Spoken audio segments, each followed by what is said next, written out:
before lunch at tapos mabilang po digiti entries tayo. Oray bumagyuman, tuloy ang ligaya po ay ipapaya po diti swerte sa Palengke 2025. Okay, aking kayabsat so padanan na po ay panikinman pumuradyo kini Attorney Kid Castro. May isa po digiti kent importansya diti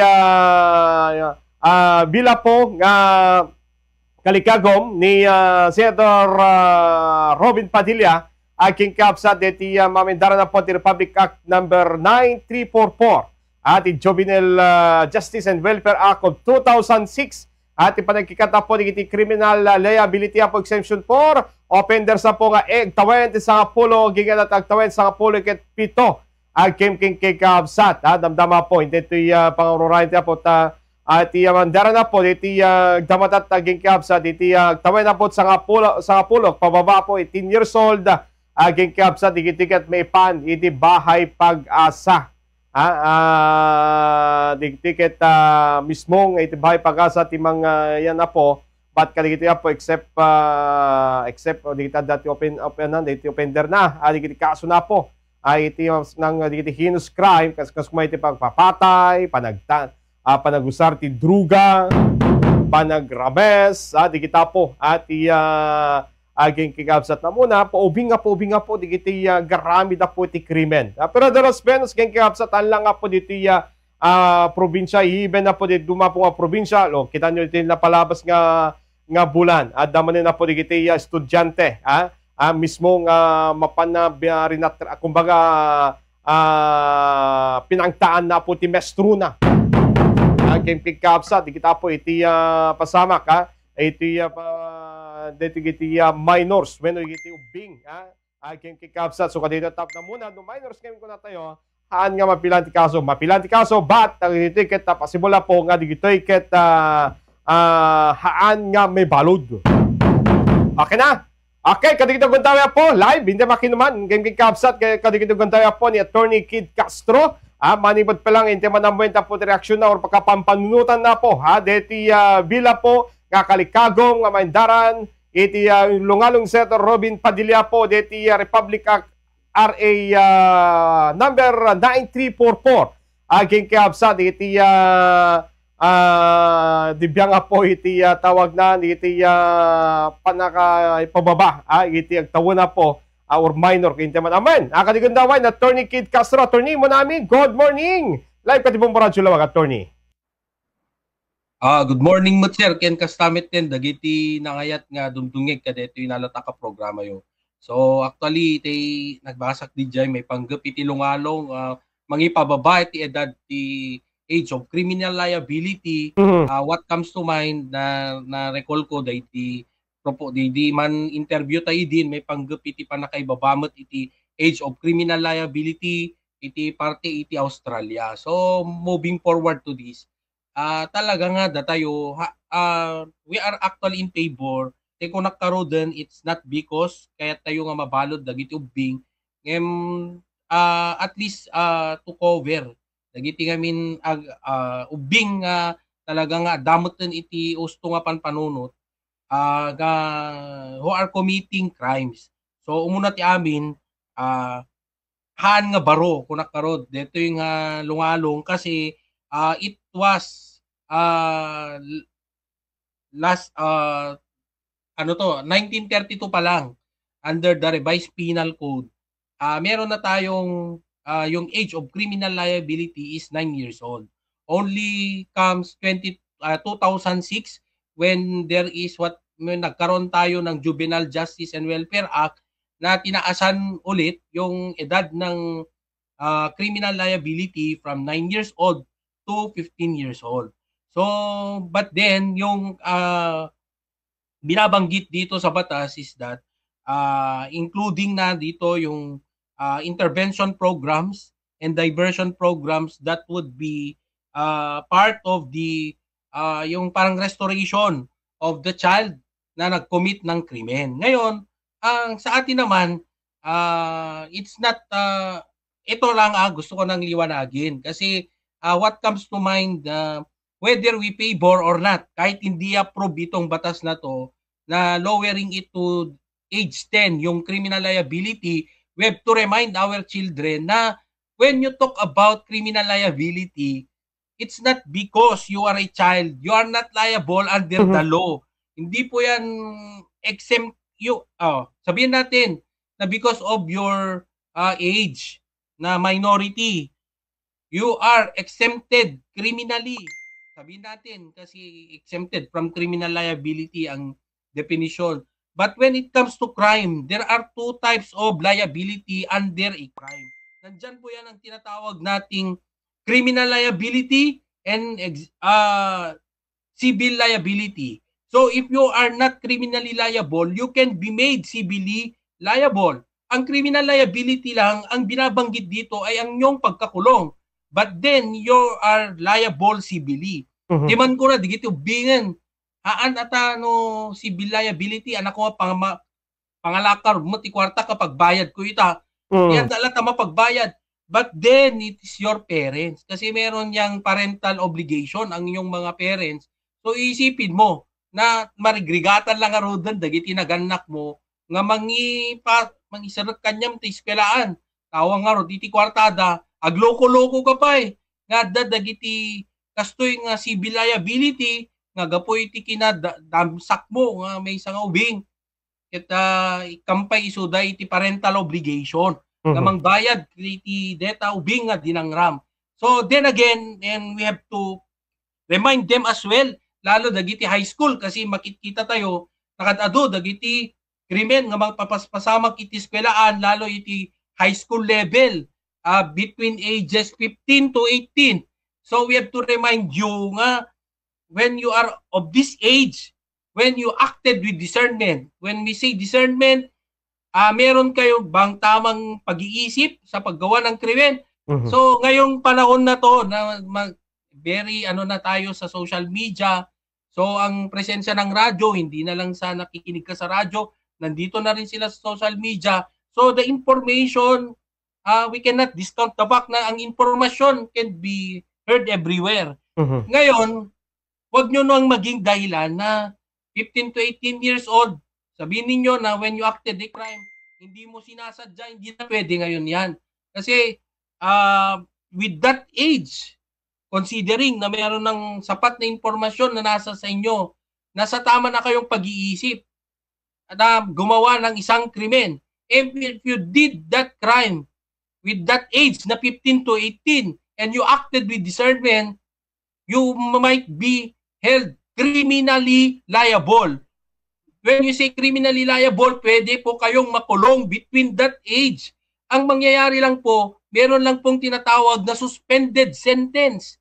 When we say suspended sentence, you will only be, starting your service of sentence at the age of 18. So, suspended lang, makakulong ka pa rin. Kaya nga sabi ko, bakit these children are taking these things very lightly. So sabi ko, noon, we want to inform children of their rights kasi nga sila ay inaabuso. Ngayon, ang pangit ng tingnan kasi ang umaabuso sa mga bata ay kapwa nila ring mga bata. Kaya dapat nating i-spread that information that between that 15 to 18 years old na age, you might be criminally liable. Pwede po kayong makulong. But then, yung sabi nga natin, di ba, may question na 10 years old. Okay, so although that would also help, discipline our children, but then, siguro, at this point, wala pa yung batas na yan, dapat ipaalam na lang natin sa kanila na eto, 15 to 18, pwede ka nang makulong. And of course, pag 15 years old below, does it mean you are not criminally liable, but then you can be made civilly liable? And of course, pwede pa yung dahilan na violation ng Anti-Bullying Act na pwede po kayong paalisin sa paaralan. Marigrigatan na, tinaganak yun nga mapagbasa na kayo, deta kasi gan nga eskwelahan ta lugaryo, no makick out kan to, may transfer ka sa bali, di dagdag problema. Sayon to, babalawon iti gobyerno, although there are lapses on the part of the government when it comes to implementation, that's not your problem. Ang una, paproblemahin mo yung sarili mo. Because at the end of the day, success will come from you. Okay, so imagine mo nakaubing ka at dakapelang iti age nga magsursuro ka digita ti banbanag day ti panunot mo nga mangdangran iti padam nga ubing. So how much more if you grow older? Mhm. So ngayon, kung itong question na age of criminal liability, kahit sabihin natin na this will not might be approved kasi maraming kokontra dyan. But then we have to remind now that those children na 15 to 18, pwede na po kayong makulong. Suspended sentence po ang tawag. So ilalagay lang kayo sa intervention program or they call it diversion program ng DSWD. Ilalagay kayo sa bahay pag-asa. So could you imagine na yung paglalagay lang sa inyo doon, it's already a form of imprisonment kasi hindi mo lahat ng gusto mong gawin magagawa mo kung nandun ka.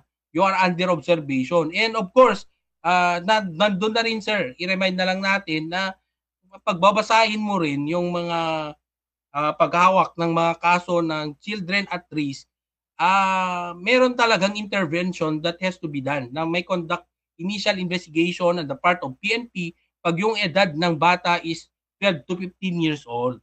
So meron na rin silang initial investigation at magkakaroon ng tinatawag nating pink platter.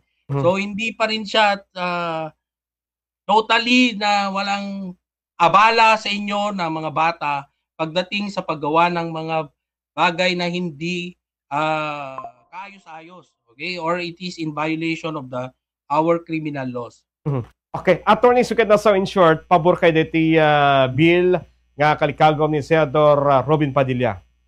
Yes sir. Kasi umuna, di ko nakaro din nga it is not new to us. Ang barong aming deto sir kasi nabababa pa iti edad ti criminal liability when it comes to our revised penal code. So imagine that was a law from 1932 until 2006. So matagal yung period na yan. So kung susumahin, ang tanong kasi, marami bang nagrereklamo during those periods? Wala naman tayong nag-aros na issue coming from that provision of the law. Wala naman nagrereklamo. Ngayon na binabalik lang at tinaasan pa kasi from 9 to 10, parang may umaangal. So, ano kaya yung reason din? But then, okay, sabihin natin na it will not be approved kasi marami nang move yan before talaga na babaan. Kaya lang, sabi nga nila, hindi naman siya guarantee kasi ang batang 10 years old, wala pa yung kamuwang-muwang na naglagay sa kulungan. But then, pag tingnan mo yung, basahin mo yung provision ng batas ng juvenile justice, nandun naman yung mga programa like diversion program or intervention program on the part of DSWD. So, parang hindi naman issue yan. Siguro lang at this point, palakasin lang natin yung ating information dissemination na when it comes to liability, pagdating sa krimen na gagawin ng isang bata, meron pa rin siyang pananagutan sa ilalim ng batas. Lalo na yung mga high school students. Okay, so nandyan kasi yung sa kanilang isip na naglalaro na when it comes to criminal liability, wala kayong pananagutan so we can do what we want. Pagdating pala sa batas, ayun, sa pool pala sila doon sa 15 to 18 years old. Di ba, 15 to 18, they can be made criminally liable. And of course, pag criminally liable siya, pwede siyang ipakulong. Kaya lang yung kulong niya is suspended. When we say suspended, ide-delay lang. Pagdating ng age of 18, kukulong pa rin yan. So siguro kung alam nila yan, yung mga bata na yan, baka malamang they will not do it, yung mga krimen na ganyan. Okay. Way nga ron sir, ang way nga ron attorney, namuna dapat digiti o sarenda digiti minor nga way nga agsiregda digiti pagtengan at tingon na minor dito or matiloy ka ang kamot nga may balod. Okay. Attorney, para kada kayo anat makita yung nga rason no apay nga tingon namon nga kurang ti information dissemination di kastoy nga linteg kapot arig na adulat tamo digiti minors nga involved digiti kastoy nga krimen. So anat makita yo nga rason kadito no apay nga digiti kastoy mon tatan nga armor especially digiti panakamendar digiti kastoy nga linteg attorney. Ti makita sir umuna kung nakaroon information dissemination, maybe we have to, this is just my personal note, we have to change the way uh, we disseminate information. Kasi dati, syempre, there are things that are done by children na talagang we all thought that it is purely because of their innocence, they were able to commit that crime. So ngayon, syempre we need to protect them because of their innocence kasi bata nga sila. Pero moving forward, parang nagagamit naman na tong pagiging bata nila para sa paggawa ng krimen. So parang kasi ang pagkakarinig ko na sa mga bata ngayon, hindi mo kami pwedeng panagutin dahil we are considered children. Eh kung iisipin mo ang 15 to 18 years old, they've already that nasasabi nga nila sa inyo na hindi mo ako pwedeng panagutin dahil ano pa ako, minor. Kahit na anong gawin mo, hindi mo ako mapapakulong.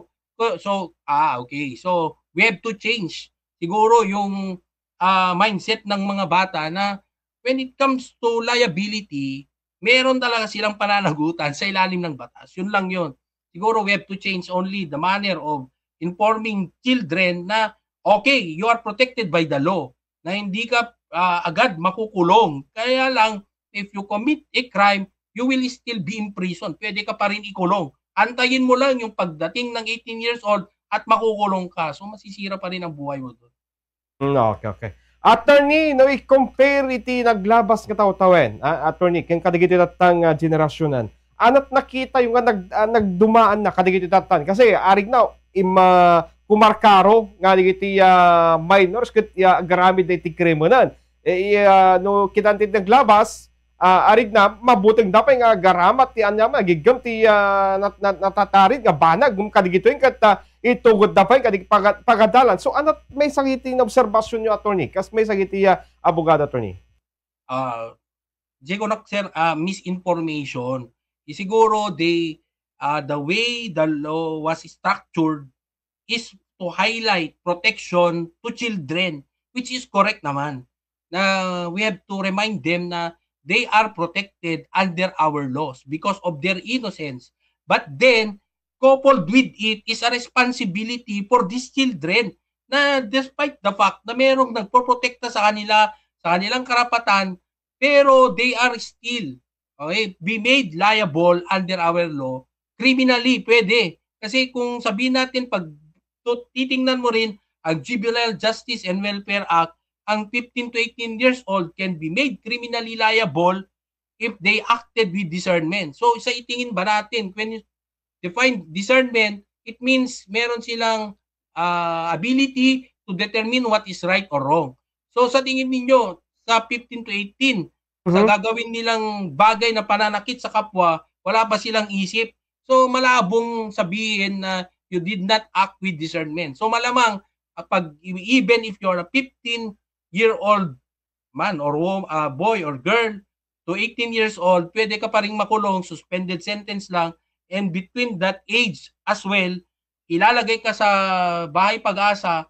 So, do you think na meron kang kalayaan kung you are being monitored for what you're doing every day? So, sa ating mga kabataan, do not take it na it's because of your minority ay wala kayong pananagutan sa batas. Meron po.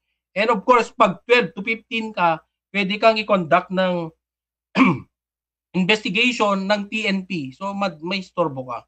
So, kaya mag-ingat. Huwag gumawa ng krimen. Okay. Attorney, para kanyak hangat na may sakadikitatang imadon, igiti kasto, gapoy ti pa nakabaybay or pa magbaga, kadigiti padang naganag, pero dalos beres, attorney, kasay ti may sagiti, adamot igiti na encounter kon, ang kapot, diyaman ko na, baling nga problema, pinaramid mo, kasto, iba sa problema, broken family, attorney. So, yes, may sakadikiting at attorney, iti umubrayanan or aramidan, igiti yung minor, kumbaga, agrebelde, attorney? Yes, makita tayo dito, sir, yata. Dito yung, tayo, structure ti families tayo. Unlike before nga, well-protected ti family, nga talagang,